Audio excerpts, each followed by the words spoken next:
সূর্য যখন পূর্ব দিকে উঠে তখন বিশ্ববাসীকে বলে, হে বিশ্ববাসী, তোমরা যারা বেঁচে আছো সৌভাগ্যবান, আজকে রাত্রিতে মওত না হয়ে তোমাকে আল্লাহ বাঁচিয়ে রেখেছে, একটা চান্স দিয়েছে। তুমি তওবা করে 100 ডিগ্রি অ্যাঙ্গেলে সমস্ত গুনাহকে ছেড়ে নেকির পথে চলে এসো। আবার পশ্চিম দিকে যখন ডুবে সূর্য একটা কথা বলে যায়, দুনিয়াবাসীরে চলে গেলাম কিন্তু বলে গেলাম, তোর জীবন থেকে একটা দিন আজকে শেষ হয়ে গেল। তুই কবরের দিকে একটা দিন আগিয়ে গেলি, একদিনের পথ তোর কবরের দিকে এগিয়ে গেল।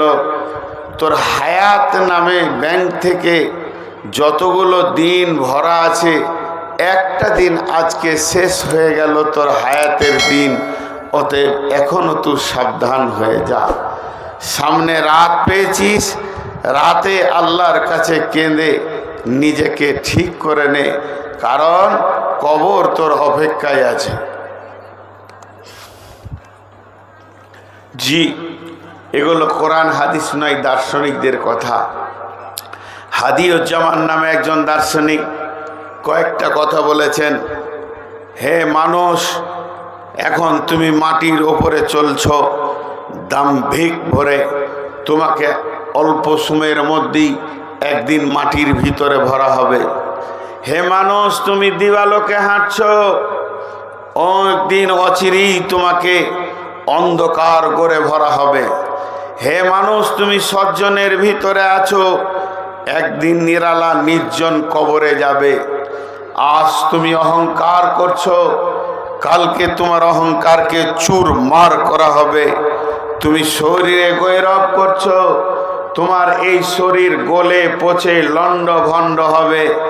তুমি আমার বুকে আজকে অহংকারের কদম ফেলছো, আমার মাটির ভিতরে তোমাকে লাঞ্ছিত করা হবে। প্রতিদিন মাটি ডাকে, এর নাম কবর। আল্লাহ কি বললেন? আল্লাহ বললেন, মিন আইয়ি শাইইন খলাকাহু মিন নুতফাতিন খলাকাহু ফাকাদ্দারা। তোমাকে কোন জিনিস থেকে বানানো হয়েছে তুমি জানো কি? তোমাকে বানানো হয়েছে বীর্য থেকে, নুতফা থেকে। তারপরে তোমার অবয়বটা সুন্দর করে আল্লাহ বানিয়েছেন।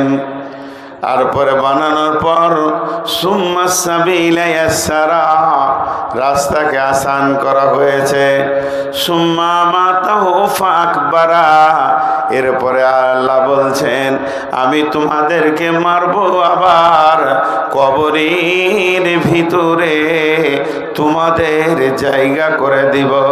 তার মানে কবরে যাবে না এমন একটা ব্যক্তি নাই।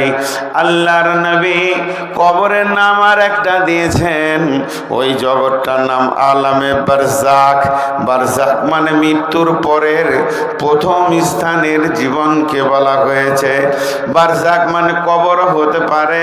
একটা মানুষ যখন মারা যায় তাকে কবর দেওয়া হয়, কাউকে সমাধি করা হয়, কাউকে বসে পোঁতা হয়, কাউকে দাঁড় করিয়ে পুঁতে দেওয়া হয়, কাউকে আবার মাছে খেয়ে নেয়, কাউকে কেটে বস্তায় ভরে নদীতে ভাসিয়ে দেওয়া হয়, কাউকে গুম করে দেওয়া হয়, কাউকে আবার চিতাতে শুইয়ে পুড়িয়ে দেওয়া হয়।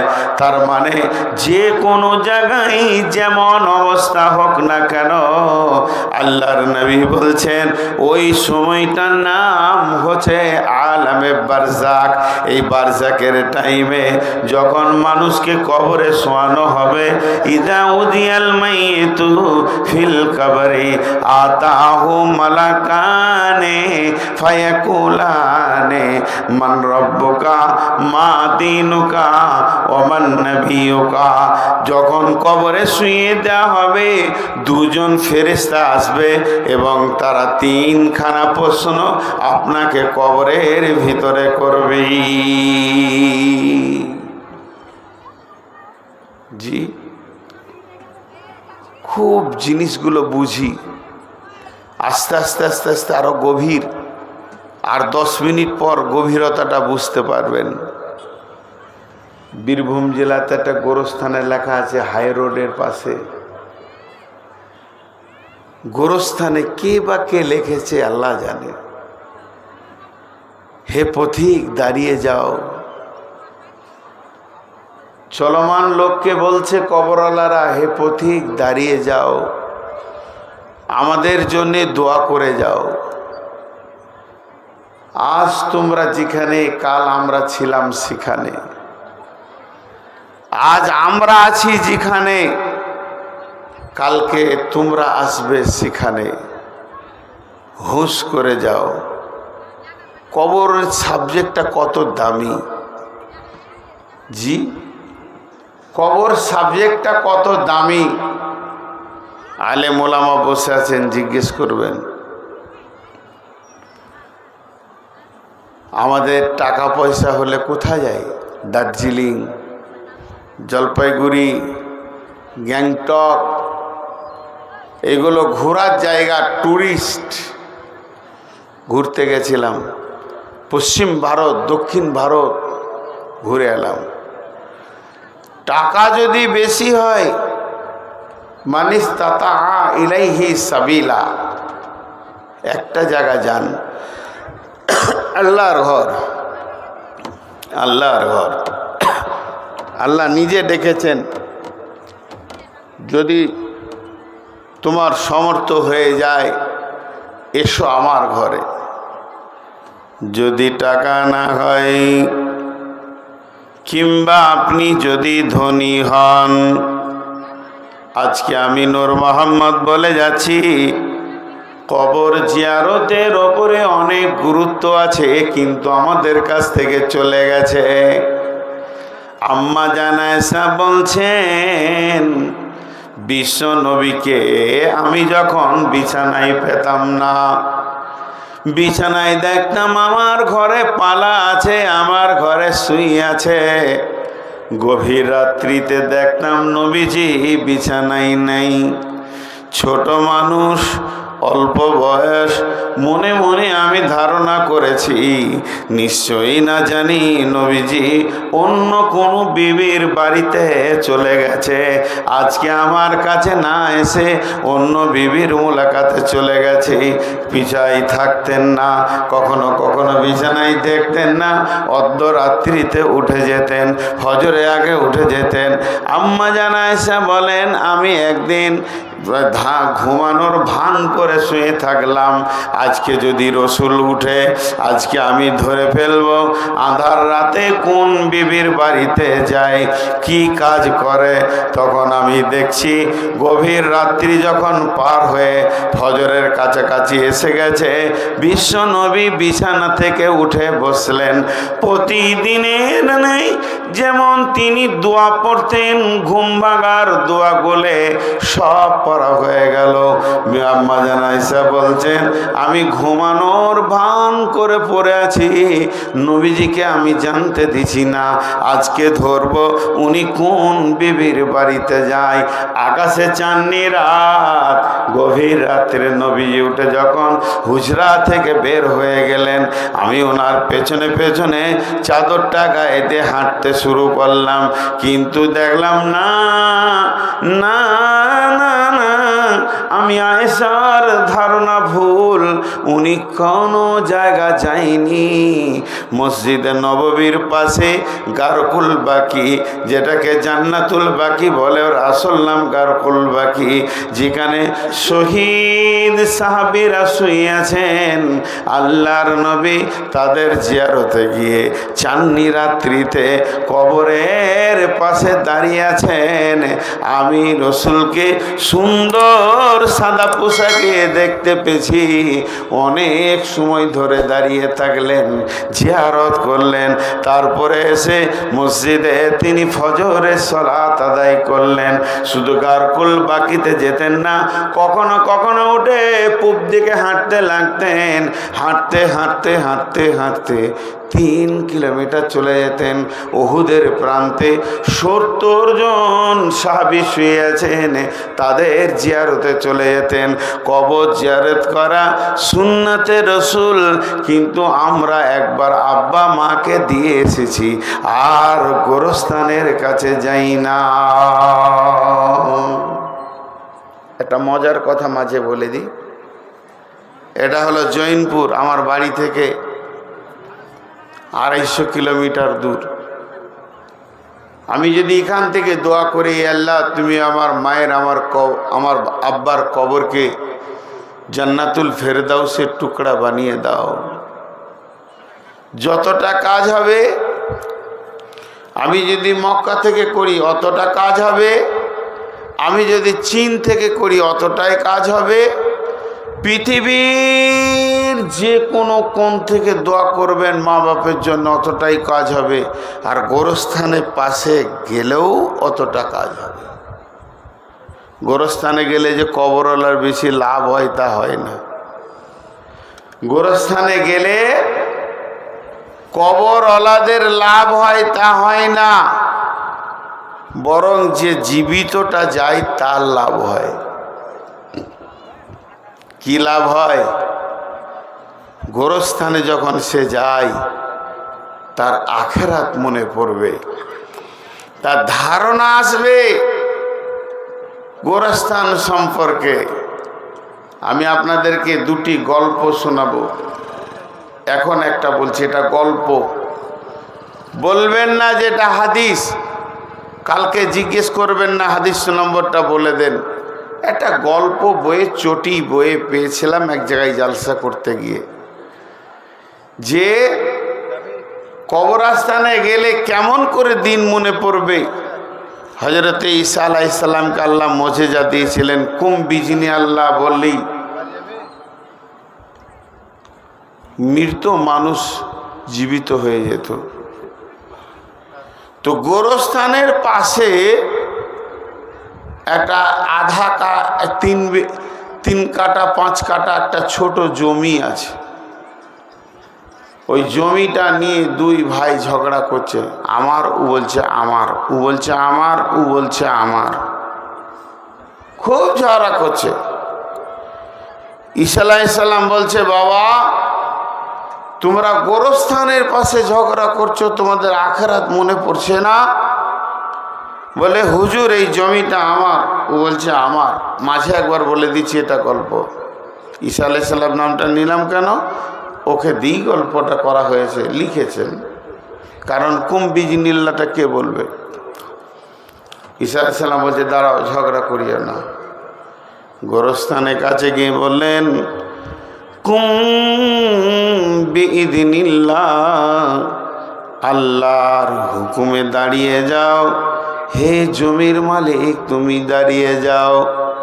জমির মালিক তখন, ওই জমিটার মালিক 7 পুরুষ কবর থেকে উঠে গেছে, দিয়ে বলছে এবার বল কার জমি, এবার বল কার জমি। এরা যদি না দেয় তুই কি জমি পাবি? ওরা 2 জন বলছে তুই জমিলে, তুই জমিলে।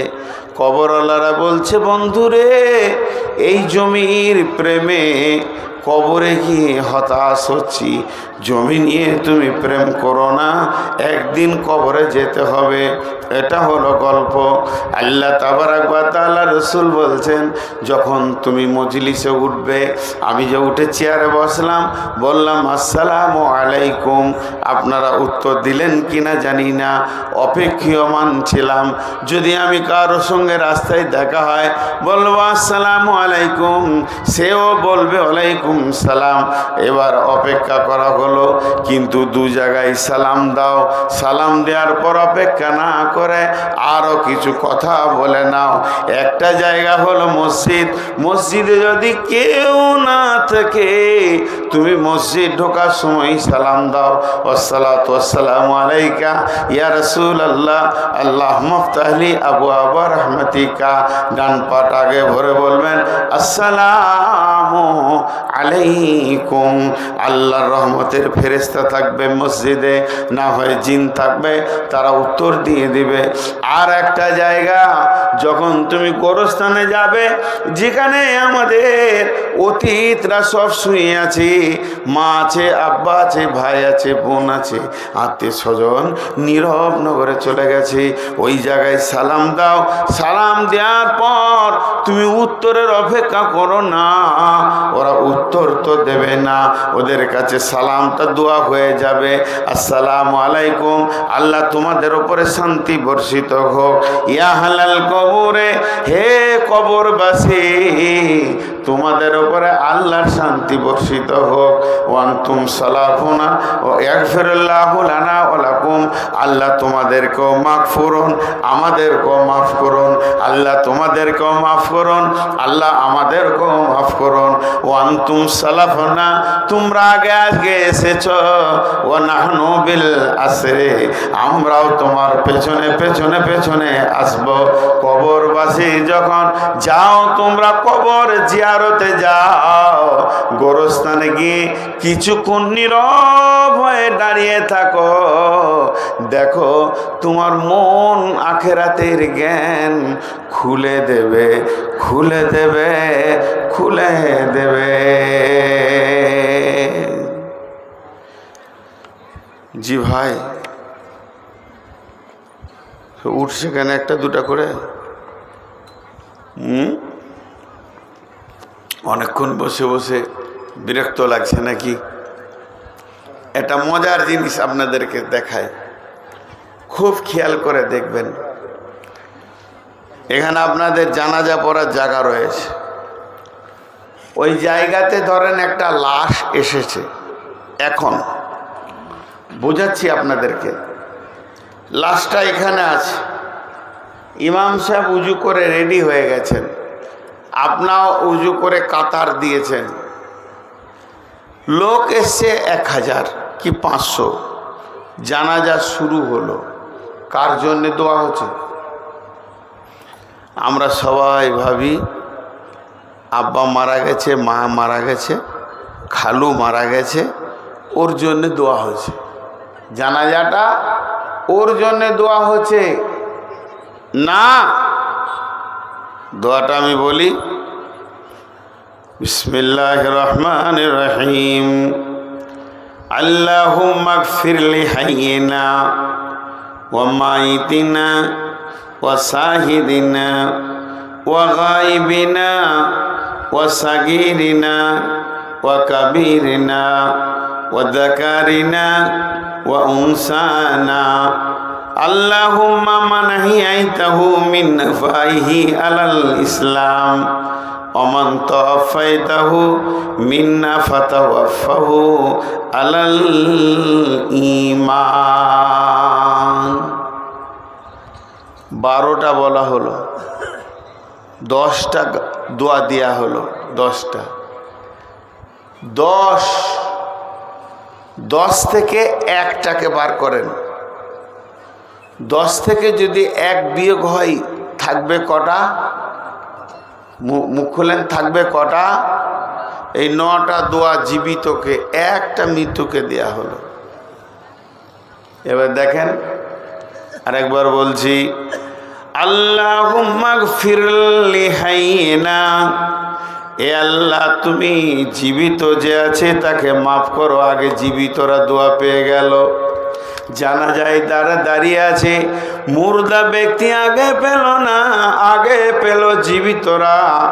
হাইয়িনা দ্বিতীয়তে বলা হলো মাইতিনা, মৃত্যু ব্যক্তিকে আপনি মাফ করেন।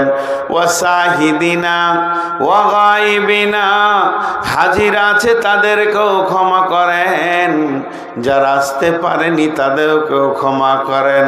ওয়া সাগীরিনা ওয়া কাবীরিনা, ছোটকে মাফ করেন, বড়কে মাফ করেন। ওয়া যাকারিনা ওয়া উনসানা, নারীকে মাফ করেন, পুরুষকে মাফ করেন। আল্লাহুম্মা মান আহইয়াইতাহু মিন নাফাইহি আলাল ইসলাম, হে আল্লাহ আমরা যতদিন বেঁচে থাকবো ইসলামের ওপরে যেন বেঁচে থাকতে পারি। তুই তুমি আমাদেরকে তৌফিক দাও। ওমান তাফাইতাহু মিন্না ফাতাফাহু আলাল ঈমান, যখন তুমি আমাদের মত দেবে তখন ঈমানের সাথে মত দাও। টোটাল দোয়া হচ্ছে 10টা, একটা পেছে মৃত ব্যক্তি।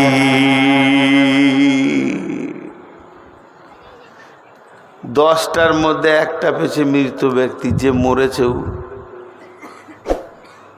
কথাটা শুনে খুব ভালো লাগে। বদরুদ্দোজা নাদবিকে প্রশ্ন করেছে, বেনামাজি জানাজা আছে?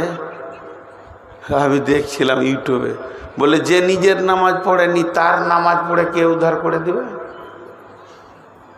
যে নিজের নামাজটা নিজেই পড়েনি আর তার নামাজ পড়ে কে উদ্ধার করে দেবে? ওকে পার্কে করে দেবে। আর বেনামাজিরা জানাজা কেন পড়বে? আপনাদের জৈনপুরে আছে কিনা জানি না, আমাদের বর্ধমানে আছে। আসরের পর জানাজা হবে, তো এখানে লাশ রাখা আছে, এটা মসজিদ, গোটা গাঁয়ের লোক এসে মসজিদে নামাজ পড়ছে।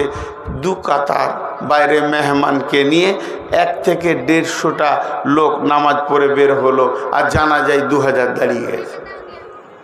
এখানে আছে এরকম? নাই। যাই হোক, আলহামদুলিল্লাহ। বেনামাজিরা জানাজা পড়বে কেন?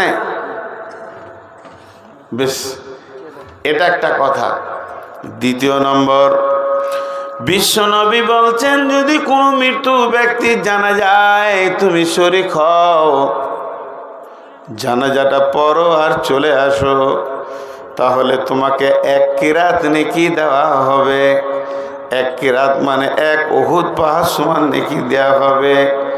তারপরে যদি তুমি ওর দাফন কাফন সব মিলিয়ে শেষ পর্যন্ত থাকো, তাহলে তোমাকে 2 কিরাত নেকি দেওয়া হবে। 2টা উহুদ পাহাড়ের সমান তুমি নেকি পাবে। বন্ধুরা আমার, যদি নবীজি বলতেন যতগুলি লোক জানাজা পড়বে প্রত্যেকের তরফ থেকে মাইয়েতকে 1 পাহাড় নেকি দেওয়া হবে, তাহলে মাইয়েতের বড় আশা ছিল। এত লোভ দেখিয়ে জীবিতদেরকে কেন জানাজায় আনা হচ্ছে, এর একটা বিরাট কারণ লুকিয়ে আছে। লোভটা তো দেওয়া হচ্ছে জীবিতকে, হে জীবিত তুমি কাজ ফেলে দাও, মাইয়েতের জানাজাতে যে শরীক হও, তোমাকে 1 পাহাড় 2 পাহাড় নেকি দেওয়া হবে।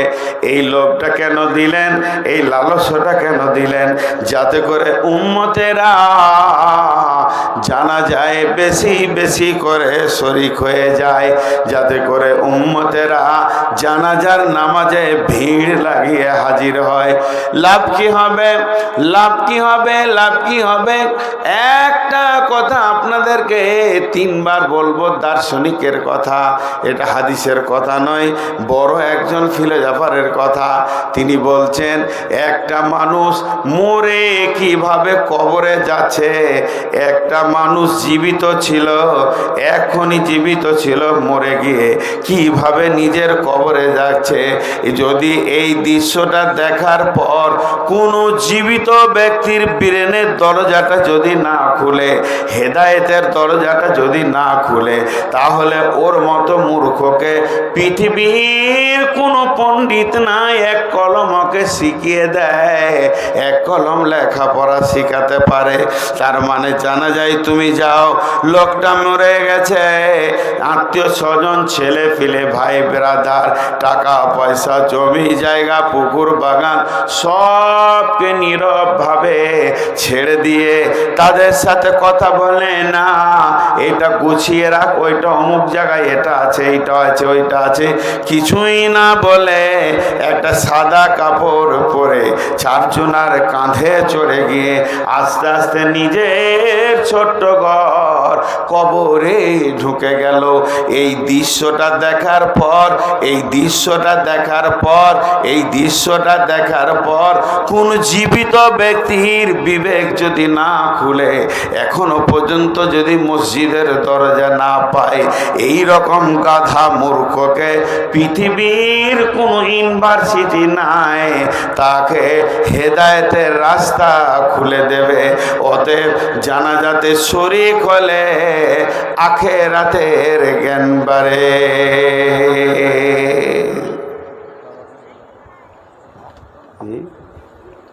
থাকো 12টা পর্যন্ত।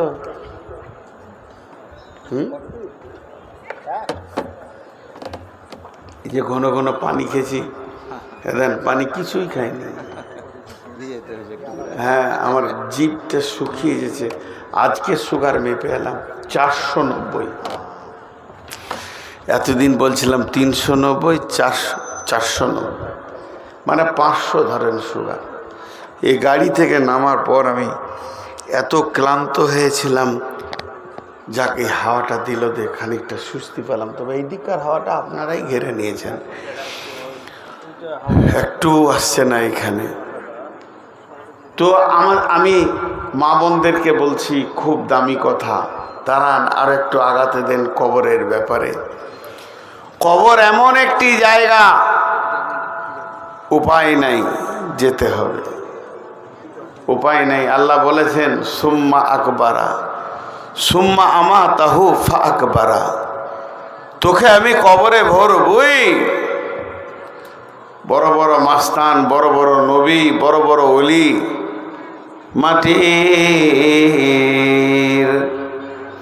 মাটির ওই কবর গৃহে শোয়াই দিলাম যারে। নবী রাসূল সাহাবা ইমাম আল্লাহর ওলি যত আছেন শুইয়া কবর গৃহে লক্ষ কোটি শত, ডাকলেও শত কেউ কখনো আসবে না হাই মাটির বিছানা ছেড়ে। মাটির ওই কবর গৃহে শোয়াই দিলাম যারে, শোয়াই দিলাম যারে। আপনারা বর্ডার এলাকার লোক খুব ভালো বুঝবেন, ভিতরের লোককে বুঝাতে সময় লাগে। ওই দিকটা বাংলাদেশ, এই দিকটা ভারত। মৈদিপুর হলো কাস্টম গেট। এই গেটটাকে ক্রস করতে গেলে দুবার, দু জায়গায় 3 বার 4 বার চেক আপ হবে। প্রথমে এইদিকে চেক করবে কাস্টম, তারপরে করবে বিএসএফ, তারপরে করবে বিজিবি, তারপরে করবে কাস্টম, তারপরে আপনি বেরিয়ে যেতে পারবেন। বন্ধুরা আমার, কবরটা একটা চেক আপের জায়গা। দুনিয়া থেকে যারা আখেরাতের পথে যাত্রা শুরু করেছে, এহ জগৎ থেকে পরজগতে যারা যেছে, তাদের জন্য কবর হলো একটা ইমিগ্রেশনের জায়গা। সেখানে চেক আপ হবে। আল্লাহর নবী বলছেন, ইদা উদিয়াল মাইয়াতু ফিল কবরে, যখন মাইয়াতকে কবরে শুইয়ে দেওয়া হয়, আতাহু মালাকানে, 2 জন ফেরেশতা সেখানে আসে, ফায়াকুলানে, তারা দৌত কণ্ঠে একসঙ্গে বলে কবরবাসীকে, এ কবরবাসী, মান রব্বুকা, তোর রবকে, মা দিনুকা, তোর দিন কি, ওমান নবিয়ুকা, তোর নবীকে। 3টে প্রশ্ন করে। বিশ্বনবী বলছেন, যে প্রশ্নগুলো যে আল্লাহর গোলাম ঠিক ঠিক ঠিক করে দিয়ে দেবে, রব্বি আল্লাহ, নবী মুহাম্মদ সাল্লাল্লাহু আলাইহি সাল্লাম এবং দ্বীনুল ইসলাম ঠিক বলে দিয়েছে। আল্লাহ বলবে, বান্দা আমার সত্যবাদী আছে রে, বান্দাকে আমি রহম করেছি। এই বান্দার জন্য কি হবে? জাহান্নামের দরজাটা খুলে দেওয়া হবে। আগুনে একে অপরে ছিঁড়াছিঁড়ি করছে, আগুন যেন একে অপরে পাগলার মতো টানাটানি করছে, গর্জন মারছে। ওইটা খুলে দিয়ে একে বলা হবে, আল্লাহর গোলাম, আল্লাহ তোমাকে দয়া করেছে, রহম করেছে, তুমি ঠিক ঠিক উত্তর দিতে পেরেছো। নচেত তুমি জাহান্নামকে একবার দেখে নাও, যদি আল্লাহ তোমাকে দয়া না করত, ওই রকম কঠিন জায়গায় তোমার স্থান হতো।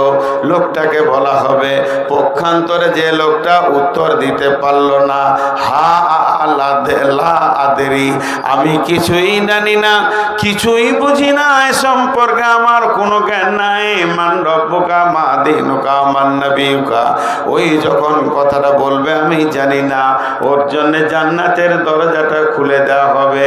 আর জান্নাতের দরজাটা খুলে দিয়ে বলা হবে, হায় আল্লাহর, হে আল্লাহর দুশ্মন খবিস বেঈমান গোলাম, আল্লাহর দেখ জান্নাত কত সুন্দর সাজানো আছে, এই জায়গাটা তোকে দেয়া হতো।